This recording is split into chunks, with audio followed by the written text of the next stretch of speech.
Ang batas ay batas. Dapat sana hindi ito kinukontra ng mga memorandum circular lang ng mga department or ng isang institusyon. Katulad ng Republic Act number 11916, ang Expanded Senior Citizens Act of 2010. Ito'y amended na at ito'y binago dahil ito expanded niya doon sa mga senior citizens na mga barangay officials, barangay appointee, treasurers, secretary at kung ano-ano pa. Nasa taong 2025 ay sila ay magiging or pwede na silang mag-file ng senior citizen kapag inabot na sila nito ng sa taon na ito sila ay 60 na. Dahil ito'y batas na ginawa at ito'y aprobado na ng presidente since 2010 pa.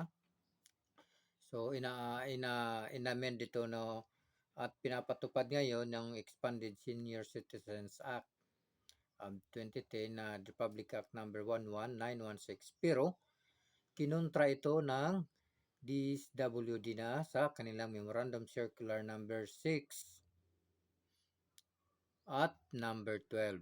Sa number 6 pinapayagan na silang pero pinapayagan na ang mga barangay official na mag-file ng kanilang mga senior citizens application sa OSCA or sa Senior Citizens Affairs Office. Doon sila magpa-file at pwede na talaga sila ayon sa Republic Act number 11916, Expanded Senior Citizens Act.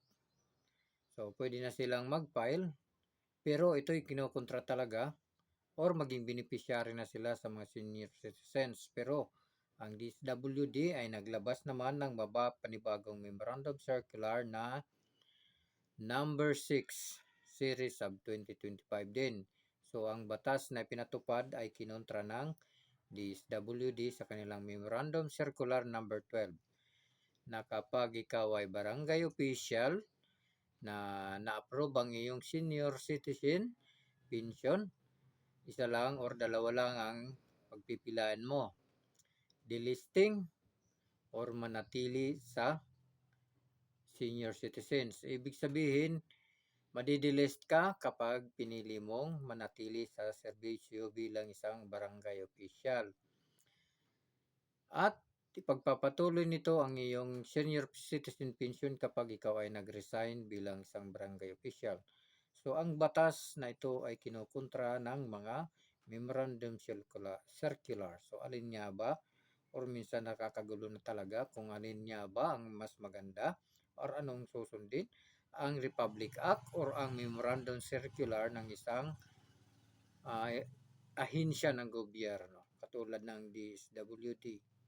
So nagugulahan na tayo talaga sa mga tuwing maglalabas ng batas ay mayroon namang kukontra na memorandum circular. So alin niya ba ang dapat masunod, yung batas or ang memorandum circular? So sa ginagawang ito ng DSWD rin, minsan nagugulo yung batas na imbis na ipatupad ay hindi na ipapatupad. Pero siyempre, priority pa rin dito yung mga indigent senior citizens. So, walang trabaho, walang permanenteng income. Yun talaga ang priority pa rin sa ngayon. So naguguluhan lang tayo sa batas na ito kung ano ba talaga ang dapat masunod.